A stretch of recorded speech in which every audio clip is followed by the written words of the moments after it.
Mapagpalang araw po sa inyong lahat. Ako nga po pala si Andrea Jen Agner at welcome po sa aking 365 Daily Devotion ni Pastor Russell Ocampo, Seminary Edition. At ngayong araw po ay July 22, 2025 at ang topic po natin ngayong araw ay Phenol Substitution.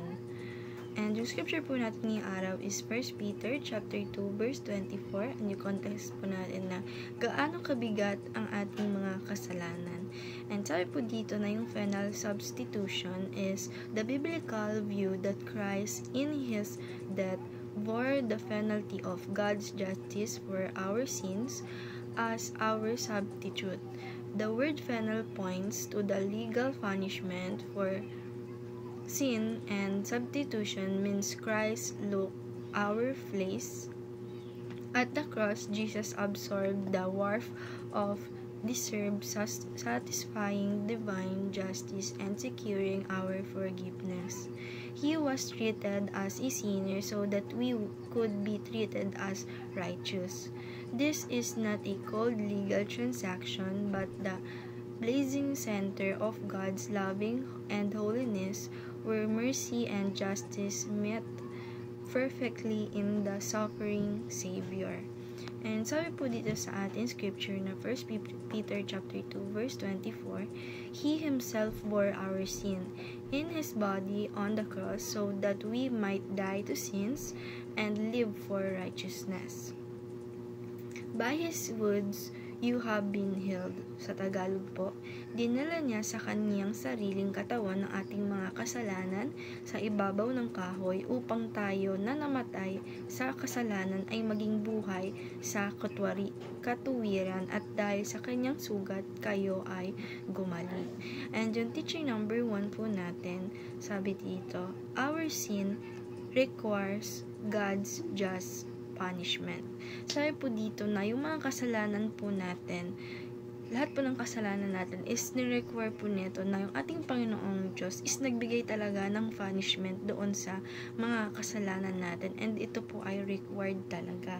And teaching number 2, our sins were punished in the blood of Christ. Sabi po dito na yung mga kasalanan nating lahat is sabi nga po dito na yung mga kasalanan is talagang required na parusahan ng ating Panginoong Diyos, but yung mga kasalanan po natin ay pinanish doon sa katawan ng ating Panginoong Hesukristo na binigyan tayo ng buhay na tayo ay dapat na maging righteousness.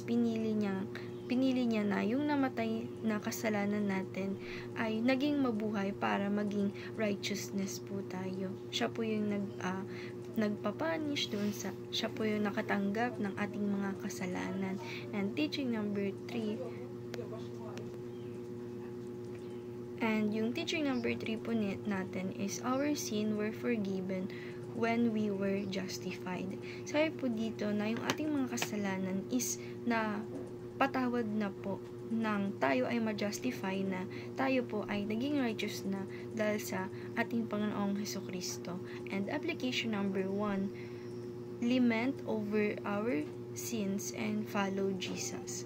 Sabi po dito na alisin po natin yung mga kasalanan natin na nagawa natin at tayo po ay sumunod sa ating Panginoong Hesukristo. And application number 2, live free from sin just as we have been set free. Sabi po dito na alisin po natin sa buhay natin yung mga kasalanan.